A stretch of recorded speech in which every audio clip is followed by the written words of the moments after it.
Welcome to Category Visionaries, the show dedicated to exploring exciting visions for the future from the founders who are on the front lines building it. In each episode, we'll speak with a visionary founder who's building a new category or reimagining an existing one. We'll learn about the problem they solve, how their technology works, and unpack their vision for the future. I'm your host, Brett Stapper, CEO of Frontlines Media. Now let's dive right into today's episode.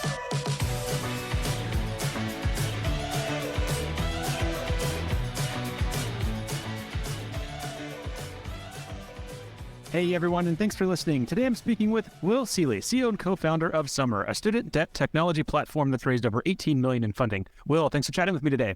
Yeah, happy to be here. So before we begin talking about what you're building, could we just start with a quick summary of who you are and a bit more about your background? Yeah, so I started Summer about 6 years ago to solve a big problem, student loan repayment for over 46 million borrowers who are on the hook for $1.7 trillion of student debt. And this is an issue I'm really passionate about. I've been involved in for over 12 years now. My background started not only as a student loan borrower, where I saw the impact of this myself, on my peers. My mother had student debt. I saw how it weighed heavily on her financial decision-making. My dad actually is European. He did not have student debt, grew up in the UK, and had a lot of his educational expenses covered by the state. And I saw just how different systems handled that differently. By the time I graduated, I was very much interested in helping people navigate consumer finances, knowing just how hard it was myself, my family doing it, and wanted to give back. And what I realized really quickly was just how little I actually knew about it. So I was working as a community organizer out on the West Coast in the middle of the financial crisis, trying to guide people through consumer financial decisions on foreclosures, credit card debt, student debt, obviously all of those things interconnected.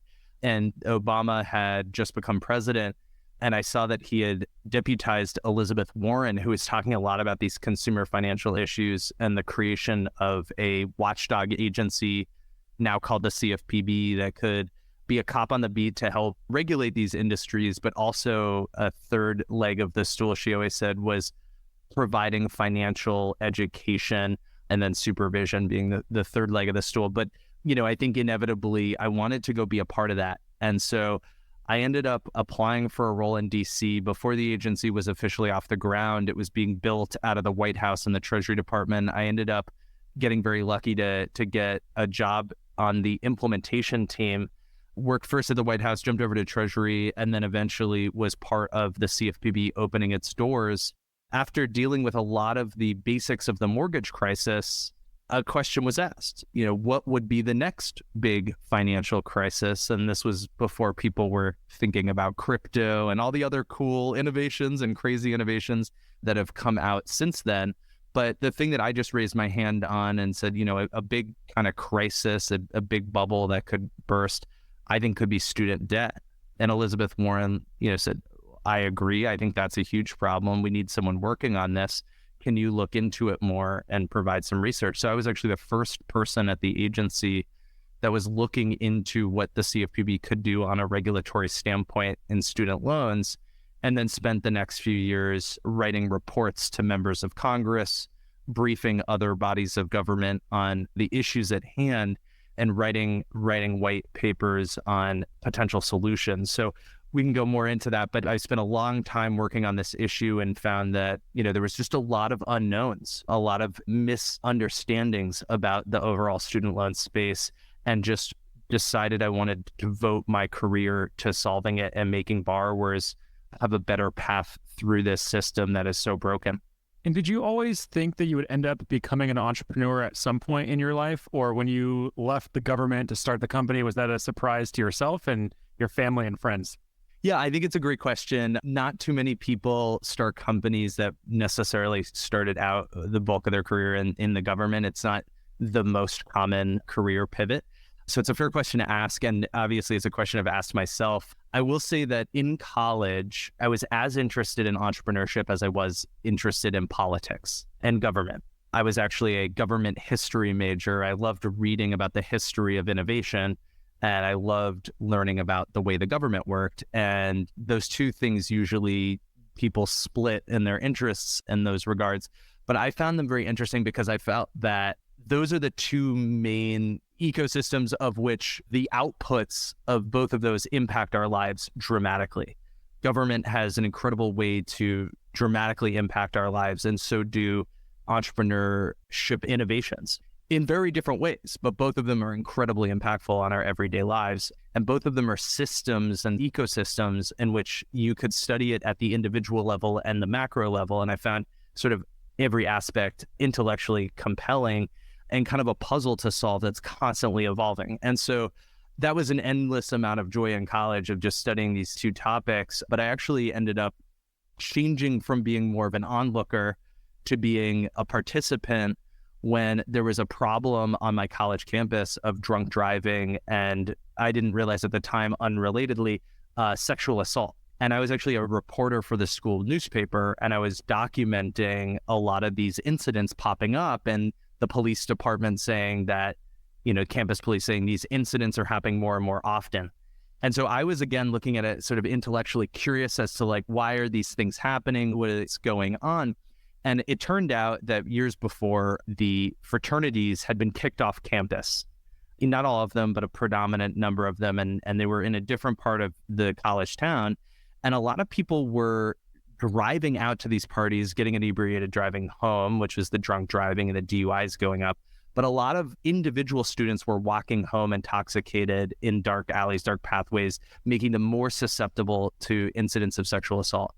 And in talking and investigating this, I found out that the problems were linked.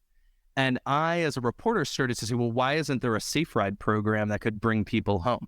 And so very early on in my questioning, my reporting, I just kept asking, I found myself becoming more and more obsessed with the solution. It was as if I had documented the problem. Now I saw the solution. The solution seemed so painfully obvious to me that a safe ride program could solve this issue. I kept going around asking the student body president, why are you not investing resources into this? I went to the dean of students and the school, system and was saying, why aren't you investing in this? Long story short, my girlfriend at the time was like, Will, hey, you're getting real excited about the Safe Ride program. Why don't you create it? And that was sort of a pivot for me. Instead of just being someone who diagnoses problems, it was like, wait a second, maybe I should be part of the solution. And so it took a while. I didn't have this sort of drive to go do it myself. I had to have a lot of people sort of wake me up to the possibility that maybe I could go do it. And that's where I feel like I crossed the line of being a reporter documenting a problem to actually being an active solution-oriented person to go build something, not knowing if it would work, not knowing if it would be successful. I ended up raising about $25,000 in college. We hired about 40 people as drivers. We created a by students, for students driving system with all kinds of training, had to figure out the legality of insurance and how to protect my employees, but also the passengers. And it was just incredibly exciting. And I think once I left college, I just knew in my heart that I was always going to be interested in the government from an intellectual standpoint and a way to help people, but simultaneously that college experience of creating a safe ride program where we were able to, end up the results were remarkable working with campus police. The DUI rate started to drop precipitously. This incidence of sexual assault went down. And the campus police largely credited the safe ride program as being the solution that they needed, but didn't have. And I think I always kept thinking back to that once I was in my professional career, I wanted to be an entrepreneur again. But when I started tackling a problem as big as student debt, it wasn't as simple as raising $25,000 and, saying, okay, I can do this. It felt far more complicated. It felt far more nuanced. And so I ended up spending about 5 years studying the topic in DC, working with a ton of think tanks, other government leaders, and real academics who just had so much knowledge to collect that. And it wasn't at the time that I was amassing all this information to go start a company. That wasn't the intention at the time. But there was that thread in the back of my mind of I love entrepreneurship. I love being at the forefront of problem solving. When you're in the government, you're solving something, moving it a hairline to the side for 350 million people. When you're an entrepreneur, you're trying to fundamentally change one person's life, then the next person and the next person, and trying to find a way to repeatedly build it from the ground up. So I recognized I was coming at it from two totally different directions, top down versus bottom up. But I decided inevitably after 5 years of being in and around government that it was time to leave and go do the crazy entrepreneurship thing again. And here I am 6 years later. Amazing. I love it. And such a cool story. Now, a couple of questions that we like to ask just to better understand what makes you tick. And because you worked in government, I'll switch this a little bit or give you two options to choose from. What CEO or leader do you admire the most, and who is it, and what do you admire about them? Yeah, I thought a lot about this. There's so many people, growing up that I would read about and that I would learn from, just like their life and their life experience. But I want to talk about a peer of mine, Jimmy Chen, who's the founder and CEO of Propel. Propel is a company that is just absolutely awesome. They help people navigate federal systems, not unlike Summer and what we do, but they are a free app used by millions of families around the country that are helping particularly low-income Americans manage government benefits, things like the SNAP program, and essentially helping people put food on their plates by accessing government programs that can cover the cost of food. And Jimmy, to me, is an inspiration because his story is one that I really appreciate, that he spent years, I think he formerly might have been at Facebook on the tech side of things. I might be wrong about that. But yeah, I think he was at Facebook, but he left tech and he wanted to go work on this issue, really thinking about how tech can solve social problems. But he has this great story where he talks about how he spent years trying to innovate on the product, and formerly being a product person at Facebook, obsessively using like product best practices, and that again and again and again, the product failed to get adoption. And he ended up almost like ran out of money, had to shut down, and kind of in this like last minute, did a total product pivot on how they were approaching their users. And it turns out people just like didn't even know how much was left in their SNAP balance or their food stamp balance. Like they just didn't know. And then there were all kinds of fees and things. So I forget I'm going to probably botch the exacts, but I think what he told me was effectively that they were able to find a way to show the balance of what was left in the debit card that you normally wouldn't have insight into, so that people never had an overdraft or never had an issue there and could really track every dollar down to the cent. And that was a hook that attracted people to the product and made it higher utility and led to this incredible success. It took years, but they're now in the millions of users for having figured that out. And I just love his way to balance technology and social mission and kind of persevering through what we all know in entrepreneurship is one of the hardest things, of finding that right product market fit. But when you find it, really knowing that you found it and knowing to double down and, take it as far as it can go. And I'm passionate about how he looks at problems and always try to incorporate that type of thinking into my own line of work at Summer. It's really fascinating hearing you talk about someone who's a peer here. I think I may need to switch my question and start asking that, because a lot of times I just get the same stuff, as you can probably imagine, of, Jeff Bezos or Elon Musk or Steve Jobs. But I think I'm going to switch it up and say, who's your favorite peer CEO that you admire the most? That's a good way to frame it. It's a harder question to ask, but hopefully you'll get a few more interesting answers. Yeah, I'm getting a bit bored of the standard one, so I'll switch it up with that. Now let's talk about books. Is there a specific book that's had a major impact on you as a founder? And because of your answer to the last question, you have to say something besides the hard thing about hard things, please. Sure thing. I'll be honest, early on, a mentor of mine said, Will, start a company in something because you are going to be drinking from not just a fire hydrant, from 100 fire hydrants, and it's going to be exhausting and it will knock you down time and time again. And if you can at least rest on your own expertise in the thing that you're creating, everything else you have to learn to be successful will be that much less daunting. And that was great advice. I don't think it necessarily is for everyone. And I think most startup advice you always have to take, with a touch of a grain of salt. Just because it worked for someone else does not mean it will work for you. But I really appreciated that advice. And over the last 6 years, being an expert in the industry that I've built my company has demonstrably helped me throughout that journey. The book that has helped me has nothing to do with student loans, and this is why it's been so helpful for me. The book that I would recommend is called Venture Deals by Brad Feld, and a lot of people in startups are aware of this book. Brad has subtitled his book be smarter than your lawyer and venture capitalist, which I thought it's tongue in cheek, but it made me pick up the book. And I have to say, I wouldn't be where I am today without having read it. Very quickly, you go from being an issue area expert who knows your industry or your product to talking to venture capitalists about why it is they should put millions of dollars into your business. And, it's not like Shark Tank. In some ways it is. You're getting a ton of questions about every aspect of your business. And the thing you don't realize is that once you get an offer, it's go time. You almost have to change your entire mindset from being the smartest person on your topic or your product to being on the other side of a table of a financier who's really trying to protect themselves from everything that could possibly go wrong in what for them is a repeat game. But for you, at least for me, I was a first-time founder, was entirely new.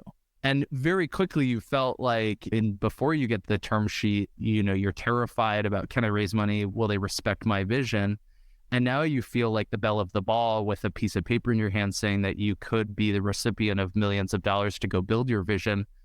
Yet at the same time, if you don't know the terms in that term sheet, plus all of the terms that are going to come in the follow-up financing documents, you're really putting yourself in a precarious place. And so I was actually reading this book after I received my first term sheet, which I turned down because I just knew instinctively that first term sheet I received wasn't a favorable one. And it was terrifying to turn it down because I was paying for my own salary with very little savings. I had student debt. It's a very tough place to be. And I turned it down feeling like it wasn't a good deal. And then I went to go educate myself on what I needed to know to understand why it wasn't a good deal other than just gut, which is a starting point, but I wanted to do better.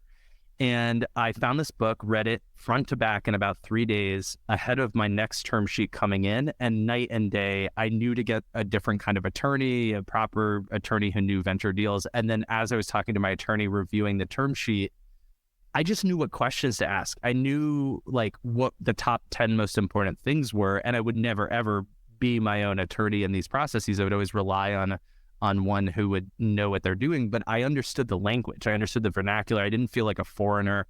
I didn't feel like my head was spinning as I did days before. So I highly recommend this book to anyone who's considering venture capital in any way. Even if you've already taken on venture capital, it's worth reading for ahead of your next round. And can you take us back to the day that you closed your first institutional round? What did that feel like? What was going on inside your head when you closed that deal?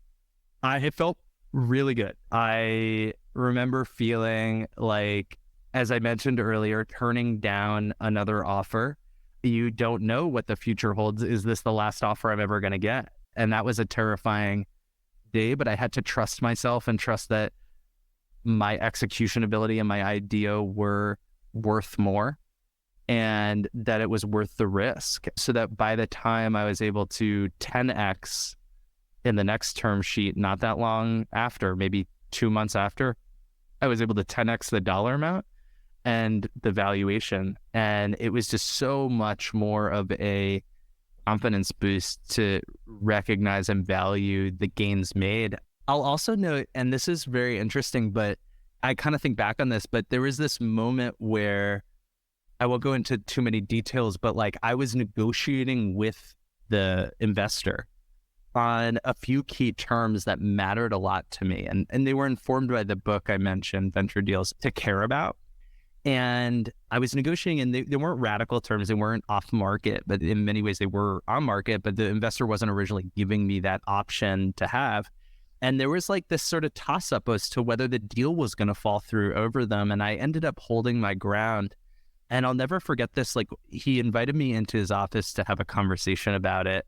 In fact, I think I insisted that we needed to meet in person, and he begrudgingly said yes. I think I'm romanticizing how that was. I think I was the one pushing for the in-person. And I got the opportunity to meet with him face to face. And I'll never forget that I just reiterated why I cared about these terms. I think he saw it in my eyes, heard it in my voice, and he said, fine, done, we'll do it. And it was kind of this jaw dropper. It's that's it? What? No tussle? I thought we were going to have to go tit for tat. And he was like, no, I just wanted to see that you like how you were thinking about it. And I could see that you're serious. And I like founders that know what they want. Like, good for you. I remember thinking like, what the, like, it was like, what, like, that's what you needed. But it taught me a valuable lesson, which is, stand up for what you believe is right in business and don't shy away from asking for what you need. And it also taught me about the value of just an in-person face-to-face and going the extra mile. A totally separate topic, but similarly, I just hired 3 incredibly competitive people in the last 2 weeks. All 3 of them are receiving multiple offers from multiple companies. Very, very coveted individuals on the sales and business development front. I took each one of them out to dinner and had a proper conversation with them about the business, why I'm passionate about it, where we're heading, why I see them as valuable parts of our future growth. And all 3 have accepted after that dinner, when some of them were already ready to go with another business and had almost made up their mind. And I kind of made a last ditch. And one of them, I even rerouted a trip back from California to New York and went to his hometown in Atlanta. I was like, I will meet you face to face. And I think the only reason I bring this up is post-COVID, or as we emerge out of COVID, we've moved into a remote environment. And Summer is a remote company. We do have like flexible co-working spaces where people can kind of come to whichever offices in their community if they need it. But we are a remote, team. But I never forget the value of an in-person face-to-face and showing the other party, whether that be someone you're recruiting, a client you're trying to win over, or investor, of actually making the effort to show up face-to-face and just how powerful that can be. Amazing. I love that. And that's such a good reminder, because I agree. It's become so common and so normal just to do meetings over Zoom now, especially meetings that could be done in person. So I love that. Right. I'll keep that in mind as I go through my weeks now of what could be in person that I'm just going to do a Zoom call for. I really agree. Like, I think it's harder to get people in front of you now than it used to be. But when you have them, there's almost a novelty to it where they're like, wow, this is my first in-person meeting in a week, and you're like, great, okay, like, cool. But that when you're in front of them, like, there's an energy there that you're able to harness and tap into. And it's very like human to just have that in-person connection. And that does not mean that I endorse like we should all go back to the office. But I do think that when you're an entrepreneur, you're constantly trying to defy the odds. The odds are against you in every direction, right? Competitors are taking over market share. How do you keep up? It's getting harder to recruit people because of XYZ. It's getting harder to get deals over the finish line as sales cycles change. Like, everything is difficult and the odds are unfortunately always against you. So how do you break through walls? How do you do that? And you got to find just basic things that work. And it doesn't work for everyone, but that's something that has worked for me. Yeah, I love that. This show is brought to you by Frontlines Media, a podcast production studio that helps B2B founders launch, manage, and grow their own podcast. Now, if you're a founder, you may be thinking, I don't have time to host a podcast. I've got a company to build. Well, that's exactly what we built our service to do. You show up and host, and we handle literally everything else. To set up a call to discuss launching your own podcast, visit frontlines.io/podcast. Now, back to today's episode. Now let's switch gears a little bit and let's dive deeper into the company. So normally I'd ask about origin story, but I think that's pretty clear. So let's just jump right into the business model. So asked in a simple way, how do you guys make money? Yeah, we're a B2B2C business where we partner with employers and financial institutions that can reach hundreds, if not thousands of employers as distribution partners and provide them a valuable benefit for their employees to manage everything from planning how to pay for college and navigating college savings to paying off the last student loan as an employee that could be in your 30s, 40s, 50s. And we've seen people still repaying their loans, unfortunately, in their 60s and 70s. And we also assist with tuition reimbursement and tuition assistance as employers look to upskill their workforce and educate them for the new challenges of tomorrow. And what's the model with financial institutions? It makes sense on the employer side, but could you just expand on that model with financial institutions? Yeah, so we work with a number of financial institutions, Intuit, Fidelity, and a host of others. And I will say with distribution partners, there's usually very bespoke models that work within their ecosystem, because when you start doing that, you're obviously going B to B to B to C. And so inevitably, you have to be very thoughtful about how to acclimate and adapt to the client's preferences or the channel partner's preferences. But we do all sorts of things such as, either still charging the employer through with a revenue share to the channel partner, or in some cases, we do allow for an actual employee to opt into our services as a fee for service. So that would be essentially, it's a B2B to C relationship, but it's a D2C payment. And so that is another way that we work with some of our partners. And I think you had mentioned 12 years. That's the number, right? That's how many years you've been in this space? Correct. So take me back 12 years ago. I'm sure you spent some of that time thinking about, the future and what the future would hold. Are you happy with how the industry has evolved? Is it not moving nearly fast enough? Or what are your general views on the state of the market? So the student loan market is something that is fundamentally broken, and it's gotten better, but it's still very broken. And what I think a lot about is the fact that when you look at the US education system, higher education system in particular, relative to other countries, you start to realize pretty quickly that this is a fundamental American problem. And regardless of people's politics, like an analogy I do think about is like where you look at the number of gun deaths in the United States relative to gun deaths around the world, and you're like, oh, that's a uniquely US problem too. When you compare to other countries, it serves as a mirror back to you and your system. And then you can start to ask, why is this so different? And there's all kinds of theories as to why other countries have less student debt, substantially less student debt, but there's a few basics that we can highlight. So one is the fact that a lot of other countries don't have nearly as many colleges as the United States. So this is just a much bigger system. We have a bigger population. But even when you look at countries that have the same population as the United States, you then start to say, we call it a private nonprofit for most schools. And then we obviously have a number of state schools and community colleges, but we have a much more privatized education system than most other countries. And what that means is, we're allowing for these universities to set their own tuitions. These tuitions go up and up as these colleges compete in what is like an education arms race to have, the best science program, the best basketball team, the best football stadium. And the number of administrators that are at these universities keeps going up and up and up relative to the size of the student body. And what some people have said is these schools are getting more and more bloated in a high cost structure. And who pays? Well, the student, the family.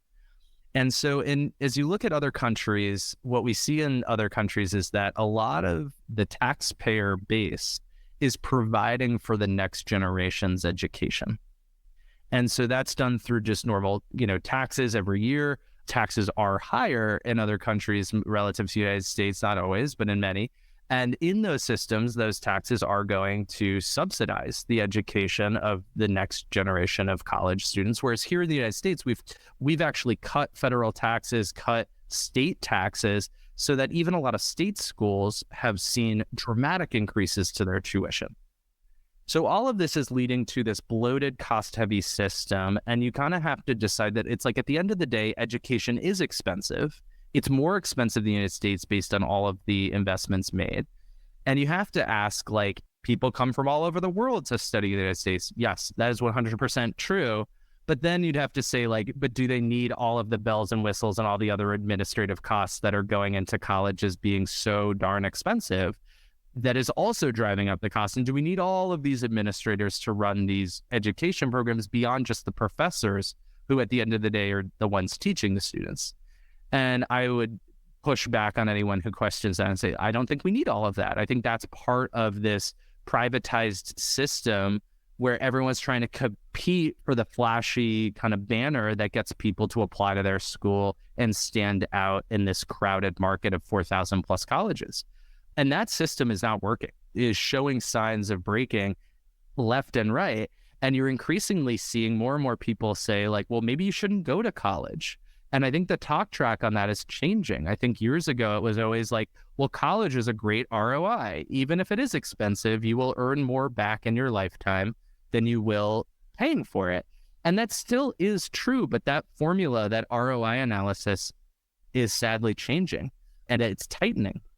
And so as I look back to where I was, 12 years ago, I would say, unfortunately, we've made far fewer gains in the cost of education than I would have hoped, which is the actual root underlying problem of the student loan market. It's what drives up the debt load that all of these borrowers have. And if we can't solve that, we're never going to solve the problem. And so then you start to see things like Biden debt relief, where the president is saying we need to cancel what will amount to something close to around $500 billion of student debt relief, $500 billion of student debt relief, across tens of millions of borrowers. What is that? That's like saying, oh, well, the taxpayer still has to pay. We could have subsidized this on the front end like they do in Europe, but now the cost is there. It's higher in the US than other countries, but it has to be paid for. So either we're going to ask all of these borrowers to pay for it. We now see 1 in 5 borrowers have defaulted on their student loan, meaning they have simply been unable to repay their loan for at least 9 months. Another 2 in 5 say they have trouble repaying their student loans and are missing payments. So now we're talking about 3 in 5 individuals in the United States are having trouble covering the cost of their student debt. I mean, if you look at the 45 million student loan borrowers, that's a lot of people, right? That's 60% of 45 million, and that's around 24 million people. Like, that's a lot of people that are either flat out stopped paying their loans or are missing payments. And so a lot of people then take a step back and say, like, well, okay, either the taxpayer covers the cost through mass cancellation if Biden gets his way and the Supreme Court sides with the administration and lets cancellation proceed. That will be one way to fix the immediate problem, again, not addressing the underlying tuition issue. But then you also have to take a step back and say, if that doesn't go through, will borrowers actually be able to repay the loans? And I think there are a lot of progressive advocates and activists that say, like, if you have this many people who have trouble repaying, the problem is going to end up on the taxpayer one way or the other, because at some point the money went out, and if the borrower can't repay it, then the government essentially has to come up with the difference. And where's the government finding that money? Taxpayer dollars. So either you have a mass cancellation or you have a bunch of taxpayers over the next few decades bailing it out, the same way that I think people are running around saying we're going to run out of Social Security payments in the next decade. And guess who's going to have to pay for all of the elderly who expect their checks? Young people today. And so all of these older people are complaining about how they have to bail out student loan borrowers because they feel like, hey, I repaid my student loans, or I never had to pay. Maybe they were lucky they had $5,000 college tuition, and they're like, what is this $50,000 of student debt? Like, I think there's a lot of intergenerational warfare around these issues, because it's like, who's paying for who? Young people now have to pay for old people have to bail out young people for very different problems. Both of them are real. The costs are too high. And I feel now 12 years later, kind of bummed that we haven't made a lot of progress. If Biden's cancellation goes through, which I'm rooting for, I do hope it goes through. I know there are a lot of people who stand against it. I do think borrowers need the help, and it will do a lot of good to flush the system of what is predominantly people with under $10,000 of student debt who've just struggled to pay off that last bit, who are struggling financially. And then everyone else who has, the $300,000 MBA that's making $400K or $200K, whatever, on, in a good job, a high paying job, they will be okay. They will still get through that, and they will pay that off. And I know it's not just MBAs that are in the camp of people who won't have debt forgiven. The JDs, the MDs, there's a whole slew of higher income earners in that camp, but they will generally be okay. I do think, though, we need to look after everyone else. But just to rest this long explanation and put it to bed, I will say we need to fix the cost of tuition, and we need to find a better way to put guardrails in place so colleges can't just keep raising tuition year over year, and that we do a better job of subsidizing state education programs where those budgets have been cut ever since the 2008 financial crisis, and they haven't come back. And so even state schools are now looking as expensive as some private schools, and that's a problem too. So until we fix this, it's just going to get worse. And how do we fix this problem? Because let's just say that the student debt forgiveness passes, and then aren't we just going to be back to square one after that? Like, how do you actually address these problems? Or is that outside of the scope of what you're thinking about day to day? Oh, no, I'm thinking about all of it. But Brett, it's a great question. Look, I don't have all the answers, but what I can say is, yes, you are exactly right. Say cancellation does go through. And unfortunately, given the state of the Supreme Court, it's looking likely it actually won't go through.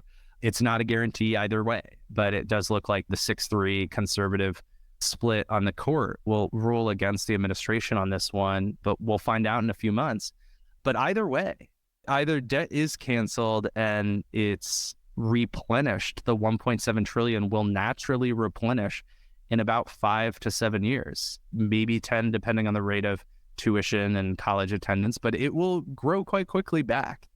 At which point, I don't think the American taxpayer is excited about a rolling debt jubilee every 5 to 10 years. And it creates all kinds of perverse incentives in the system where if you're a freshman in college and you just think that, well, maybe I'll get lucky and just like my older brother, my debt will be canceled. So I'm going to borrow extra and spend all that money on video games or whatever. Like, I don't think there's too many people like that, but it creates perverse incentives if people think that the loans they're taking out for school are not actually going to need to be repaid. And so I don't think this is a good system.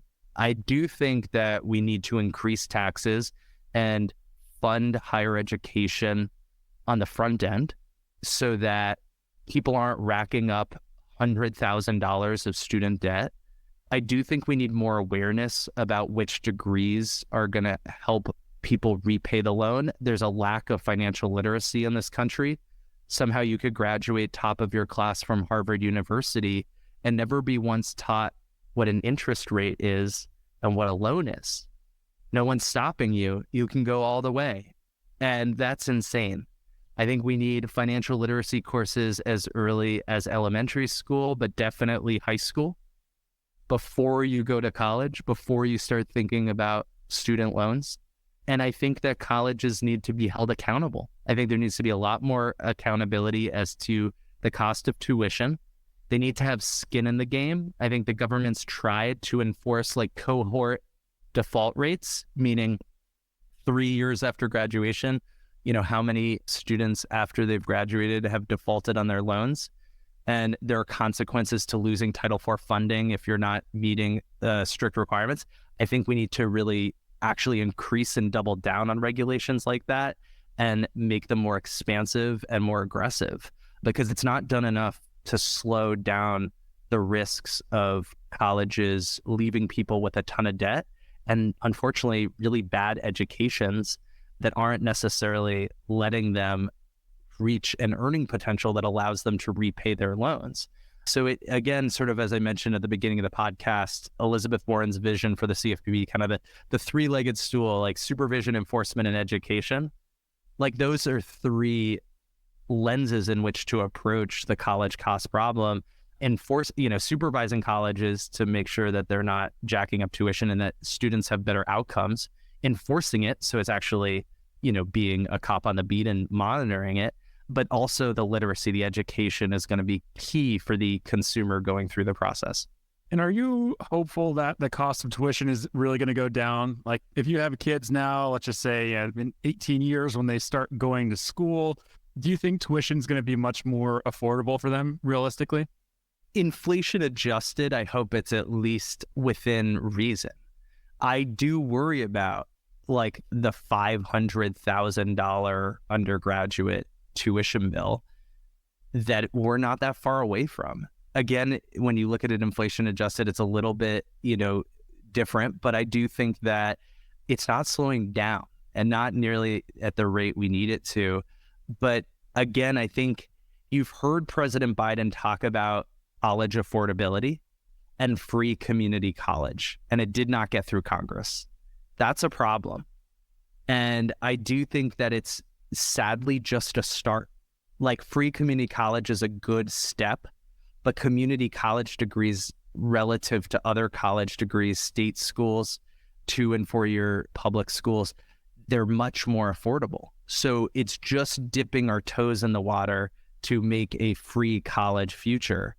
And inevitably, we just need to think bigger. Now, last question, since I know we're up on time here. Let's zoom out 3 to 5 years into the future. What's next for Summer, and what do you have planned? And what do you think the company is going to look like 3 to 5 years from today? Yeah, Brett, it's a great question. One of the things I'm just really passionate about is consumer finance more broadly and really helping people navigate all types of tough financial decisions. One of the things that makes Summer so exciting to employers that provide us to their employees is that we employ smart tech and couple it with smart people. And what we found is that is a perfect antidote, is best an antidote as we can find in order to solve all the different types of generations within the workplace. And so you have young people who are like, I don't even pick up the phone when my mom calls, I only text. And you're like, great, okay, how do we work with someone like that? All the way through to someone who's like, I do not do finances through an app. Absolutely not. I have to talk to someone. And so we solve both of those problems. And we have built systems to be able to do that really, really well for the employers that we serve and the employee base that we represent or that we serve as well. So as I look to the future, we have incredible technology. We've built almost a TurboTax-like product to navigate borrowers through over 120 federal and state loan assistance programs, saving them an average of $30,000 a year. And these are incredibly complex financial forms that the government puts out. Some are 17, 18 pages long. And you have to make a lot of complex decisions along the way. It takes into account your AGI, your marital status. It takes into account of state of residency, number of dependents. It's like filing your taxes. And these programs can really help people. But in many ways, they're incredibly difficult to navigate. And that's what we've hacked. That's what we've solved. And so we've now added college savings planning so that people can navigate college costs on the front end. We've added tuition assistance so that people can enroll in educational systems while they're working, to take a course in statistics or a course in marketing that would allow them to be even more impactful in their job. And as I look to the future, I think there's all kinds of financial literacy and consumer financial problems that are adjacent to this that are equally as difficult, but would be as impactful to solve as well. And so when I look to the future, I'm excited about building out our offering along those lines, helping our clients as they tell us what they care about. For example, emergency savings accounts and how few Americans can afford $1,000 unexpected hit to their finances. It's about 66% could not afford it. Being able to also support those employees through emergency savings planning, in addition to maximizing their savings from their student loans and maybe even redirecting the student loan savings into an emergency savings account or into other family planning type products and services that can help them plan for a better future. All of that excites me about the future for Summer. Amazing. I love it. All right, well, we're going to have to wrap here. You definitely left us wanting more, and I'd love to keep you on and keep asking you more and more questions, but we'll have to save that for round 2. Before we wrap up here, if people want to follow along with your journey as you continue to build, where should they go? Yeah, meetsummer.com. Awesome. Well, thank you so much for taking the time to share your story, educate myself and the audience, and really demonstrate that there are entrepreneurs out there that are truly mission-driven and building technology that solves major problems. So thank you so much. Really appreciate it and wish you best of luck in executing on this vision. Thanks so much. This episode of Category Visionaries is brought to you by Frontlines Media, Silicon Valley's leading podcast production studio.